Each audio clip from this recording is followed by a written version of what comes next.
Welcome back. Hey, second video today where I've worn a yellow jersey. Interesting. Anyways, but I do have a reason to wear this yellow jersey other than, hey, I'm going to go with yellow. So, news of the day video for all you fine people as things start to heat up. And I get the feeling this won't be the last news of the day video I do today. So, we'll start things off with Nick Foligno, whose rights were traded to the Chicago Blackhawks in the Taylor Hall trade. He has signed a contract extension with the Chicago Blackhawks, 1 year, $4 million. Boston could not afford to do that. There was no chance they could afford $4 million for Foligno. Chicago can. So there was some talk about whether or not they'd be able to reach the cap floor. It won't be a problem for Chicago. I think they'll be in good shape. Clearly, they're trying to build their team up a bit. I still don't see them as a playoff team this coming season, even with the additions of Bedard and Hall and Foligno. But they'll be more competitive. They'll win their share of games this year, comparatively speaking, with the season we just finished. So let me know your thoughts. If you're a Chicago fan, are you excited to see Nick Foligno playing for your team? He did have a good bounce back year with Boston. He's still able to play, and again, it's just 1 year. Pierre-Luc Dubois, the trade has not happened yet. The signing has not happened yet, but it feels like it's close. If that helps anybody feel better about it. So I've got a Kings logo there because it would certainly appear that the Kings will be the destination for Pierre-Luc Dubois. If it doesn't happen, we can just say that's the jinx, right? But he prefers the Kings over the Habs at this point. That's what's being reported, as well as the Jets. It's a better trade partner in LA than it would be with Montreal. They don't want draft picks, prospects for Dubois. They want guys who are NHL ready right now.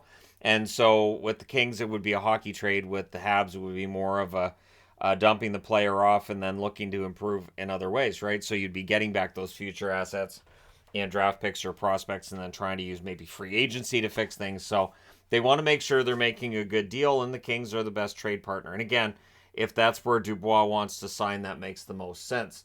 Drager's reporting that today. We'll see whether or not that comes down today or what happens. But Drager's not the only one reporting that the Kings are the front runners for Dubois.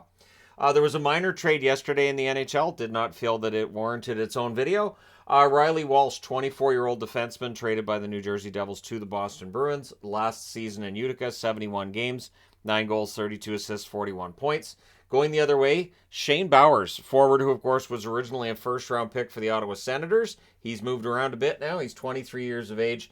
Split between the Colorado Eagles and the Providence Bruins. He played 57 games in the AHL, 8 goals, 13 assists, 21 points. I see this as strictly a minor league deal. Pierre Dorion, with the press today, when asked about coaching and what's going to happen next season, basically saying, yep, DJ Smith and his staff are staying in place. So that's been a debate in and amongst the fandom of the Ottawa Senators, whether or not DJ Smith is the right guy to coach this team if they're going to make the playoffs. It sounds like he's sticking around. I don't know how long of a leash he's going to have. My guess is not a very long one.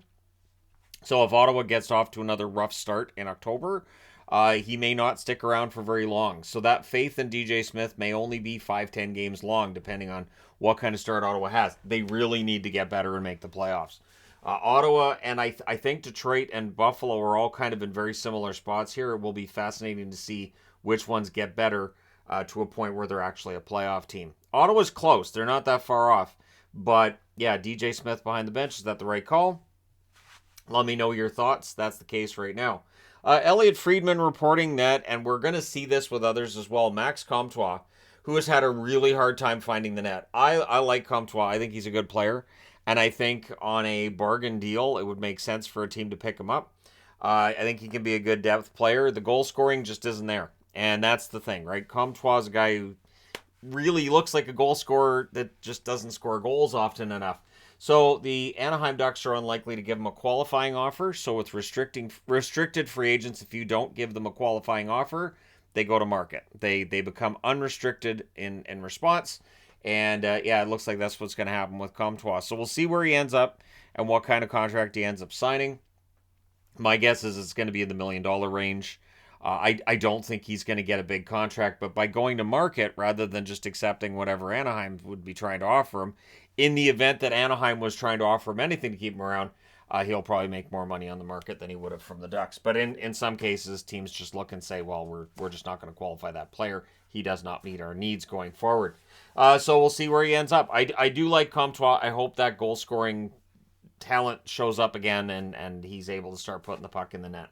Ben Kuzma, reporter for the Province in Vancouver, List the Canucks targets at the draft tomorrow.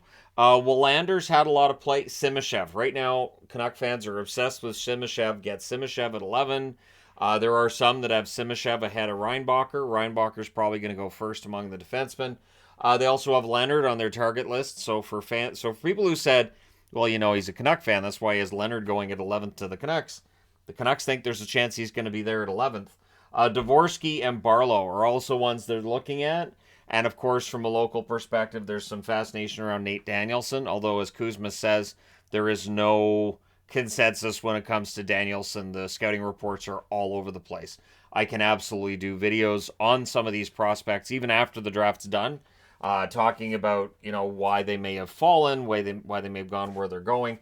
And in the case of Danielson, he really could go anywhere from the middle of the first round to the end of the first round.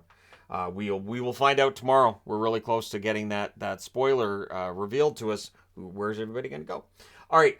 Pierre LeBrun reporting on Erik Karlsson, saying that there are several teams that have been interested, including, so this is not just these teams, but it includes Seattle, Toronto, and Carolina.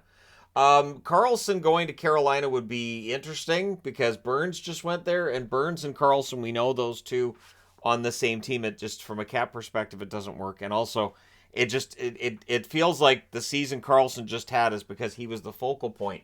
So I think he needs to be the focal point. To me, Seattle and Toronto make more sense than Carolina, unless a defenseman was going the other way to San Jose. Maybe Burns, right? So something crazy like that. But Toronto would make some sense if they had the cap space.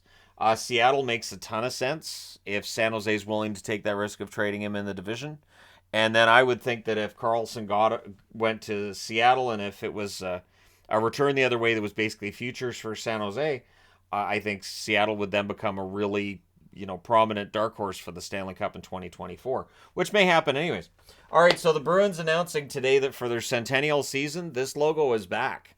Now it's this logo, but it's got the B is more pronounced, but basically it's this logo.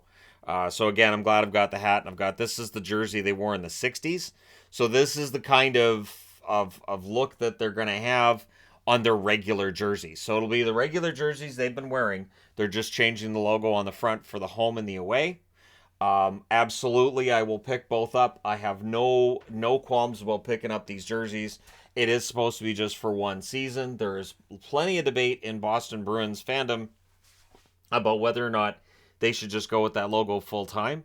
I wouldn't rule it out, but I don't think they will. I prefer this logo over this logo. I absolutely do. I know there's people who don't. I understand why there's people that don't like this one as much as this one, but I do prefer that one. I just think it's sharper. That's me. But yeah, so we'll see how things go for the Bruins this year, but at least they're going to look sharp in their centennial look, their 100th season and all of that. So kudos on the Boston Bruins reaching that 100th year. So the Kevin Hayes trade has been finalized, and it was finalized as I was putting this board together, so it ends up rounding out the news video. Kevin Hayes is now a member of the St. Louis Blues, and it does not involve Torrey Krug. It does not involve Travis Sanheim. It does not involve anybody else. There's talks apparently with Lawton, Sanheim, and where they may end up, but St. Louis, I guess, isn't going to happen. So Kevin Hayes is signed through 2026, going the other way. Philadelphia gets a 6th-round pick in 2024, as well as they retain 50% of Hayes' contract. I think there's some fans who don't understand that if a guy's got term and he's got a big contract, that he doesn't have value in today's trade market. So we see these names get traded like yesterday. Taylor Hall, I saw a lot of, I can't believe this. Cap space is so important. It's so expensive to get your cap space that's what you have to do. You have to give guys away for very, very little, for pennies on the dollar. And that's what Philadelphia does here with the Hayes deal. And we'll see what happens with other players as well. At least the Carter Hart talk has died down, which makes sense. Carter Hart, I think it would be a mistake to trade him if you're Philadelphia. But that's me. Let me know your thoughts in the comment section below, as always. Don't forget to hit like and subscribe if you're browsing your way through. You just happened upon this video. Thank you guys so much for watching, for all your support. I will talk to you again. It likely will be soon, because it feels like there's a lot of other stuff that's going to happen. I will talk to you then.